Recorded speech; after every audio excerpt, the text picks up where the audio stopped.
The food service people, they say, they brought back their trays and it was empty. Like, the amount of waste we had on the days that we have your product here is minimal compared to our normal days. I mean, from the mouths of babes, that you get honesty, especially with food and stuff like that, that if they're cleaning their trays, that they're getting a good quality product that they like, that they're going to eat. In this episode of Voices from the Field, NCAT Sustainable Agriculture Specialist Chris Lent has a conversation about selling to local schools with Crystal Hampton-Davis, the co-owner of Davis Grown, a Pennsylvania livestock and produce farm. Let's listen. Hello and welcome to ATTRA's Voices from the Field podcast. I'm Chris Lent, Sustainable Agriculture Specialist and Northeast Regional Coordinator at NCAT. Today, I'm happy to be talking to Crystal Hampton-Davis. She and her husband, Bradley Davis, operate Davis Grown, which is a livestock and produce farm in Zion Grove, Pennsylvania. And we'll be talking about how they've diversified the farm and their move towards school sales of their product, and how they've focused on educating children and others in their community about local foods. Crystal, I really appreciate you talking with me today. Thanks for being here. Thanks for having me. Sure. Could you just introduce yourself a bit and talk about your background and your farm and how you got into farming? Sure. I grew up on a farm. So we did beef, pigs, and we did produce on the farm that I grew up on. And then I went to college and I graduated with a math degree and a secondary education. So I was in schools, I was teaching kids, I was in middle school math, and then I went and got my principal certificate. So then I was in administration. So schools and education have a special place in my heart. And then also farming. So that's kind of where this all ties together. My husband, Brad Davis, he went to Delaware University and he has a large animal science degree. So that kind of ties into that. He also comes from a farming background. They've had cows for probably 30 plus years that they transitioned from a dairy farm and went to the beef industry. So we kind of transitioned about 12 years, give or take, over from my father-in-law running things and everything to us taking over the business and dealing with the whole beef end of things. Probably about 3-4 years into it, we started with pork. And we've grown now to chickens and turkeys and produce. And I actually do sourdough baked goods as well. So it's really grown since we've taken the business over. That's great. That's a great introduction to your place. Your markets right now include school markets, and we're going to be talking about that. But what are some of the other places you sell some of your products? This summer we did Bloomsburg Fair Farmers Market. Every Saturday we were there from 9 to 1. That was a big farmers market this year. That was great people through, and it was a great experience this year. We also do in the fall. Once the fair starts, they kick us out of the fairgrounds, so we can't stay there for the market. So then we start branching out and we start doing different festivals. Mm-hmm. So starting this weekend, we'll be up in Eagle Rock on Saturday, and then we go to Lewisburg, and then Camp Levine Wine Festival, and then we'll be back at the farmers market for their Halloween festival. Mm-hmm. And then Fridays, we're actually doing Bloomsburg University. We go up on campus at Bloomsburg University and sell there on Friday mornings. And then what else do we do? The schools, we'll get into that as far as the different schools and stuff later. And that's pretty well our market right now. Yeah, that's fantastic. It's a diverse type of markets that you have. The only other thing we do bulk meats as well. Okay. So we do sell to the general public in bulk quantities. So we do quarters, halves, and wholes in the beef, mm-hmm. and we do halves and wholes in the pigs. Turkeys, we do fresh turkeys for Thanksgiving, and then the chickens, pre-order, they can get them cut up, but we do bulk. Yeah. As well. Yeah. And I'll just mention for our listeners, Crystal mentioned Bloomsburg, the Bloomsburg Fair. That's a big deal around these parts of Pennsylvania. There's upwards of between 25,000 to 60,000 people a day that come through Bloomsburg Fair. So that's kind of a big deal around here.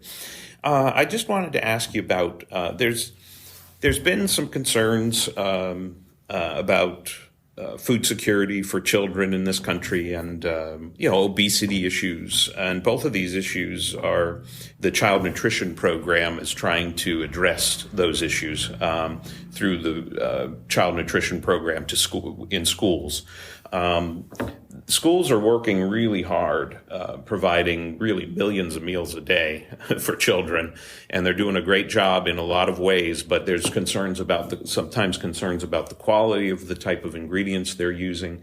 And I wanted to ask you, I know you've got children, and how has that played into, as they've entered into the school districts in your area, how did that play into your decision to reach out to schools and try to get your products into the school systems?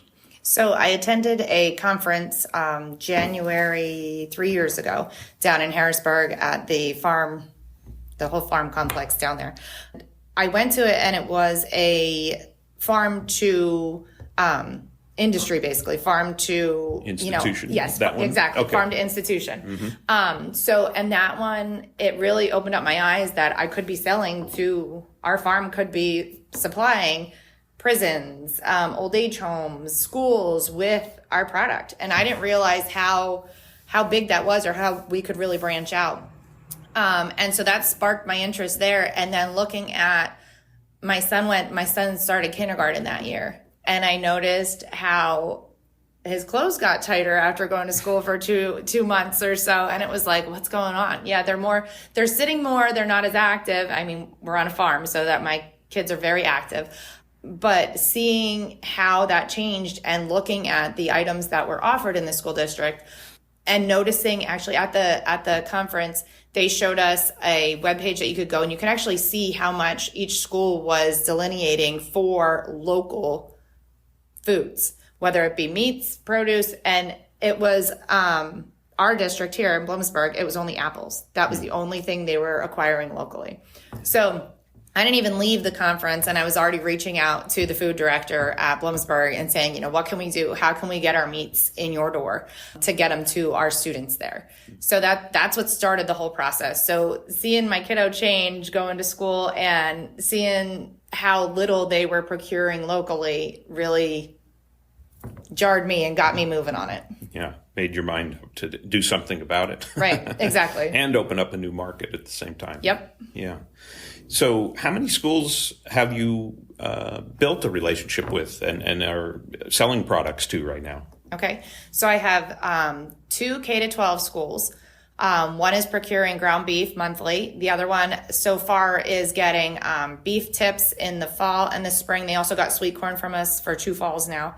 We're hoping to grow that relationship into ground beef. We're waiting on some grant funds to come through there. The other, there's a child development center that they currently are getting ground beef every month, and they're supposed to be getting a grant that they can get whole cut beef as well. So roasts and beef tips, different things like that they can acquire this year. And then the other one is a high school, and they currently are getting ground beef every month. And last year, actually, it's a vocational technical school, and they have a culinary program. So they actually designate some of the ground beef for the culinary students to work with, and then they use it for their lunches as well. And last year in the spring, we used a PA pork grant, and any school can apply for it. It's up to $250 for that the students use the pork, that they actually make meals or they use the pork. And they acquired a half a pig from us that the culinary program broke down into cuts and stuff. So they were able to butcher it. We got it cut down into primal pieces. And then they were able to cut it down further from that. Wow, that's a great concept to have the VOTEC students actually work with the product to learn as part of their learning. Yep. That's a great relationship that we've formed there. And the culinary arts person there, the person that handles the food as well for the lunches, he's been great to work with as far as he's really open to ideas. They got some patties last year that they used for their lunches. It wasn't just the ground beef they used. So it's been a great relationship there. Yeah. You say you before you even left that conference down in Harrisburg that kind of sparked your interest, you had contacted the Bloomsburg procurement person from Bloomsburg School District, and you said this person from the Votech School has been great to work with. How have your approaches developed to approach these schools? It seems to me that these are all about kind of relationship building. How have you developed your approaches to these school procurement folks and built those relationships? Absolutely about building those relationships, because it's a matter, you have to work with them every month to make sure that the delivery is on time, to send them the invoice and everything. So in my process of developing them, I kind of approached it lightly, how can we start this process rather than how can we take over? So it's more so, what can we start this process rolling of procuring things locally? With Bloomsburg, I've also helped her even find some other farmers of things that we don't produce. I've helped her find some other farmers locally to be able to get items into the lunches that are local, not just PA, but local right here within, a 20-mile radius. Wow. So you're helping other farmers at the same time, but also providing them, the schools, with a wider array of local products to choose from. Right, yep. Okay. And you've mentioned the grants that some of the schools, you're waiting on some grants currently for some of the schools. What do those include? What type of grants are those? So there's federal grants that are farm to school. There's PA grants that are farm to school. And then there's some other grants with some different organizations depending on what you're trying to acquire. So the ones we're waiting on right now are the PA farm to school grants that we're just waiting to hear back. Some schools have been on they didn't not get it, but they didn't officially get it yet either. Mm-hmm. So they're waiting on that information to be able to continue the procurement or expand the procurement of our products. Okay. And for any procurement folks who might be listening to this and or producers who work with schools, we'll try to get information on some of those grants that we're mentioning into the show notes at the end of the show. Just a side note on that, for the grants, when you're doing these things and you're looking at procuring from a farm, it is wise to find a farm beforehand that you can list that in your grant, that this is where you're getting those things. Because that's one step that the grant selectors, whoever's choosing who gets these grants, they already know that partnership is formed, that they know you're going to be able to acquire it, that the funds aren't going to be delineated and then not used. So having that partnership and writing about it in your grant is important too. Nice. Good to point out. Have you had to work with the schools on how to use your product at all? Have you talked to the folks who are actually preparing the food on what to prepare with it, how to put it on the menu and get it actually on the trays of the children? So one thing that I've noticed with parents is that if they see that it's our meat that's going to be served, that they actually put it on the menu as Davis grown beef tips or Davis grown ground beef, that more kids are buying the lunch.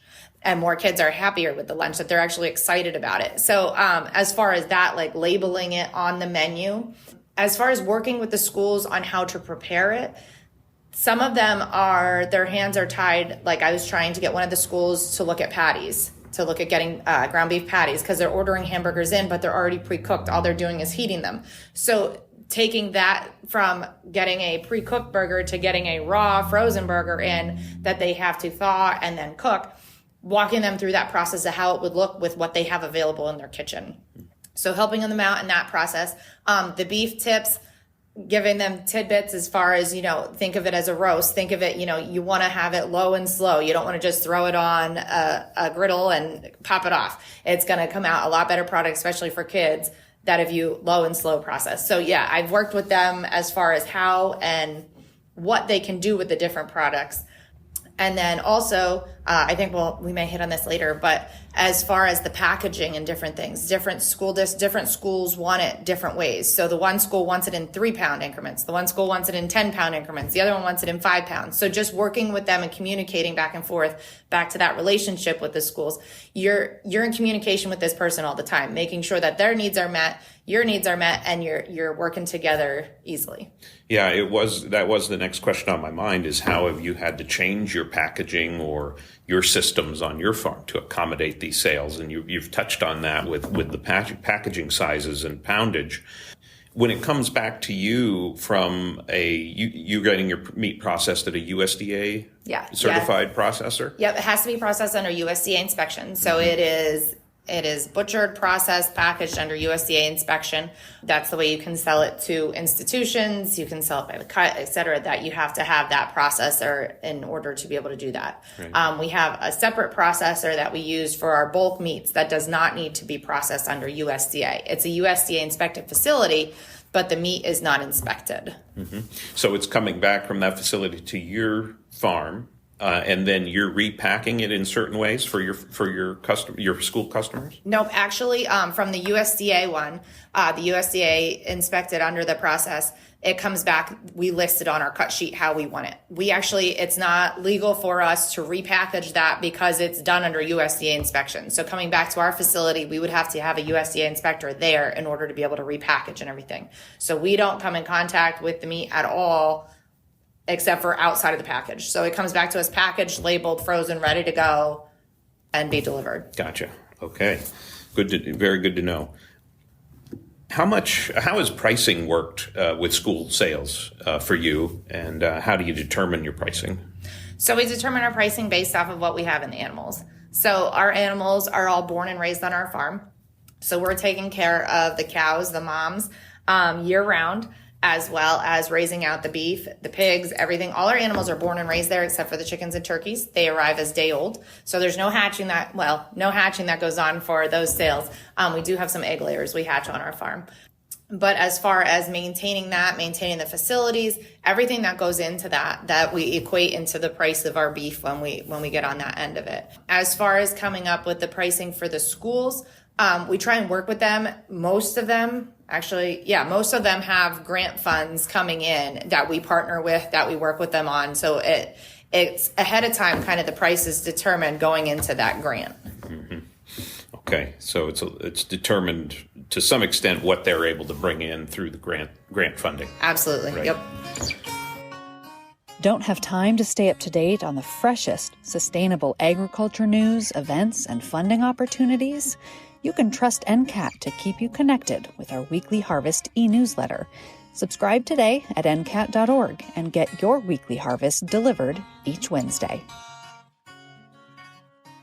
Okay, and as far as on your end of the production, did you change your production in any way to, grow new things or grow anything specifically for the school market since you've gotten involved in school markets? Not necessarily. It's more so making sure that we're getting back the product that they want. So like the beef tips, we have 160 pounds going to one of our school districts here next week. So making sure that we get the cut sheet written out, that we're making sure we're getting the right stuff back from the butcher. Before it was kind of, we could decide what we needed for our markets and everything and fill out the cut sheet that way. Now it's a little bit more challenging on the cut sheet end to make sure, okay, we need this stuff first, and then if there's stuff left over, then we can put it into this. So that's been the biggest challenge as far as what we've had to expand on or what we've grown since we took over the beef business. We've added on the things before the school district. The only other thing is, if they want sweet corn or different things like that, we need to know ahead of time to be able to plant ample amount so it's getting ready for that time period. Mm-hmm. Yeah, and tell me about how the sweet corn works. That's a limited season, so it's probably right at the beginning of the school year usually. And how much sweet corn at a time goes in, and how many times do they offer it? So they only offer it once in the fall. And it was, I believe, end of August, beginning of September. Like you said, I think it was the week before Labor Day that they had it, and it was 900 years. So, and we husk most of it. We don't husk the one school, which next year, a couple of the other schools, a couple of the other buildings, they want to husk their own. So we husk most of it this year, and then the one elementary school, they usually husk their own. They husk their own now for 2 years. So it's a big event for them. They use the fifth graders because they're the oldest ones in the school, and they husk it for the rest of the school, which is kind of neat too, that they get to participate in that process. Yeah, absolutely. And I wanted to mention the Harvest of the Month program here. A lot of states participate in that, and it's a program where there's where they suggest different products and different farm products, local farm products for each month of the season throughout the school year. How has that helped or affected anything that you've worked with on schools sales? So one thing that helped us actually last year get into Bloomsburg, because October is PA harvest month. So that helped us get the beef tips in there. And then I helped her procure some other items from some other farmers to make the whole menu that day from Pennsylvania. So that has helped. The PA harvest of the month, that I think we need to look at that you don't have to just do what they suggest that month. If you can get something else that month, it's important. The stuff that they do, each item that they suggest each month, they do provide other resources for the teachers, for the schools. They provide lessons, they provide handouts that you can go on, you can print them out, you can send them home with your students. So it's not just going on in the schools, it's also going home with them. That it can be something that some of the handouts, they provide recipes and everything to use these items at home. The movement, I don't think, is just geared towards schools. That's where I think it's starting, but I really think it's trying to get it back in the home, that you're using the local things back in your home. Yeah, and just get it's trying to get a broader local foods perspective going in the whole community. Absolutely. And what else is offered? Like what else is, they did mushrooms last year with the beef tips. How many kids do you know that like or have ever even tried mushrooms? So getting that into the schools and seeing, maybe they do like it and they never had an opportunity to try it. So just getting some of these items in the schools where the kids can try it, I think is huge. Yeah, absolutely. How have you dealt with the contract situation with schools? And the paperwork side of it, the document side of it, has that been an issue for you at all, or? Not really. The only thing, some schools can require some more documentation or more information. The schools that I've worked with, it's pretty well been an invoice. I think one or two of them asked me to fill out a W-9s for the billing end of it. But other than that, it's just been deliver the product, send the invoice, and you get a check. Sometimes it takes a little bit longer till it goes through whatever system that they have set up in that district. But for the most part, it's invoice and get a check. Yeah, and another question about the kind of the business and document side of things. Did you have to review or update your farm business insurance at all in order to sell to schools? Not really, because we were already doing markets. So we have a farm stand at our farm, and then we were already doing markets. So we were already servicing to the public. So it wasn't another step. It was just, I did check with my insurance agent and made sure before we started selling to schools, was there anything we had to add, anything we had to change? And based on what we were already doing, it kind of fell in that category. Yeah. You had mentioned that getting the name of your farm in front of the kids' eyes really helped a lot as far as them buying more lunches and getting them excited about it. How else have you kind of made your farm known in the community and in the schools? Have you interacted at all with the children other than them just seeing your name on the product? Yeah, so that's been, so I've kind of been able to get back in the classroom per se, or working with students, getting that education thing back in with the students. Last year I went in and read some books to some preschool students, not just the ones that we were giving meat to, or that we're providing meat for. I went into some other preschools and read, it was about beef and how a young child raised their own beef and stuff. So I went in and read the book about that. I've done Ag Awareness Day here in Bloomsburg. They have it down at the fairgrounds. So we went in with that. We took our bottle calf in that day. And we actually had eggs hatching planned for that day. So that way the kids could see the eggs hatching, and even the adults. It was a whole community event. I do nutrition awareness in this fall and spring here at Bloomsburg. They do like a book sale night and different things that they get a bunch of people through. They have several organizations set up. I have done Career Day, where I go in and I talk to the students about, farm, all different kinds of farm jobs. And I've also done incubating of eggs at different schools, and then let them interact with the chicks before they go home with me. This year, we're looking at doing some apple cider pressing at the schools, showing them how it works and letting them sample it, and also doing the eggs again in the spring. So trying to branch out and get that information out there, that they're seeing where their food's coming from. They're seeing, the relationship of farms and how important farms are to their food. My kiddos play sports, and I help coach the baseball team. And it's funny because the kids will see me and they'll be like, "Oh, that's so-and-so's mom," and this and that and everything. And I'm like, "Yep." And then they right away tie me to, we had their sweet corn, and that's with their beef tips. And even some of the moms, during like football season now, you hear from them, they're like, "That's the only day my kid will eat."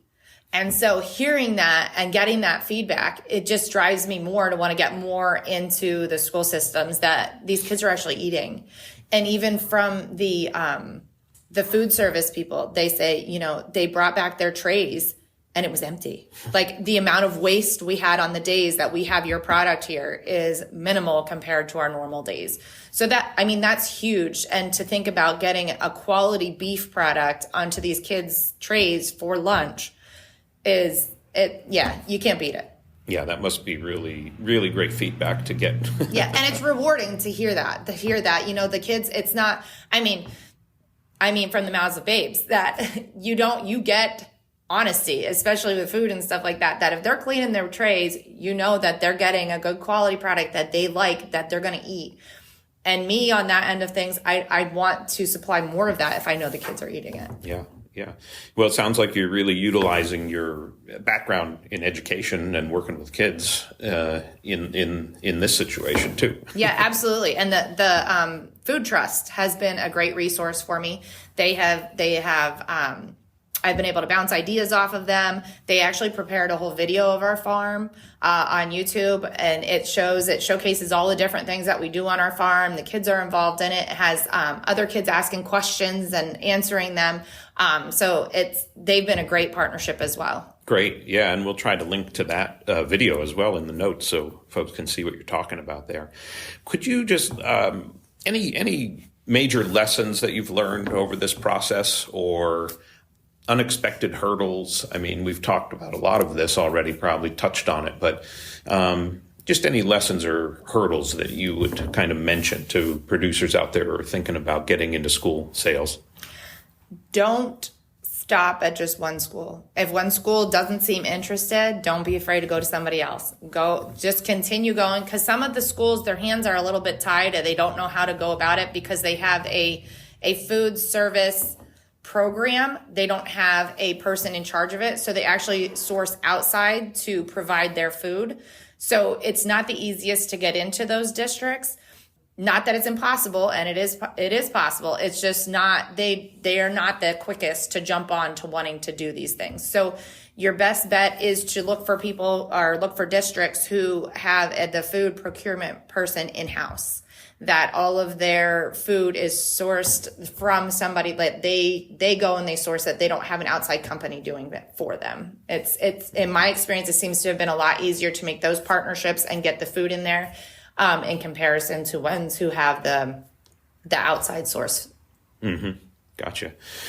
So, I think it's fair to say that you kind of saw that there was a need for these types of sales in order to kind of bolster the quality of food products that we're getting in front of the kids, at least in your local area and your school districts. And you moved very quickly after you had the inspiration that you talked about from the farm to institution training. You moved pretty quickly to try to get your foot in the door, and you've been very persistent. If you've gotten a door closed, maybe you go to see if there's another door open somewhere else. Is that a pretty good characterization of kind of how you've approached these sales? Absolutely. Yeah. And I continue to go to different meetings, different conventions and stuff where I hear a lot of them. There's very few producers at these meetings. It's more made up of school districts, food procurement people, administrators, whoever's getting the food for the district, for the whatever organization it is. It's more of those people. they're interested. It's just they don't know how to find a farmer or partner with a farmer. So I keep pushing back to make sure that they're using PA Preferred. Go on to PA Preferred and search on there for what product you're looking for. And you can find one that's in your local area that are PA Preferred and are probably more apt to work with you because they're trying to be, a Pennsylvania recognized business for producing something agriculture. So that's a resource. But to not be afraid as a producer to reach out to local school districts and say, here's what I'm offering you here. And my biggest thing and what helped me get in is understanding the grants and having the grants there to be able to say, well, here's a grant you can apply for that can help you or that can, completely pay for, depending on how you want to apply for it, that it can be a source for you to be able to afford local products. So that's been huge as well as partnering with the districts, starting to talk to them, but telling them that there's a way for this to help compensate for acquiring local products. So that's been a huge step. Nice. Well, I want to really thank you for talking to us today and sharing your experience about farm to school and sharing some of your lessons learned and your advice. And I really appreciate your time today. Thank you. No problem. Thank you. That's it for this episode. Thanks for listening. Additional information about this episode and related resources can be found at attra.ncat.org.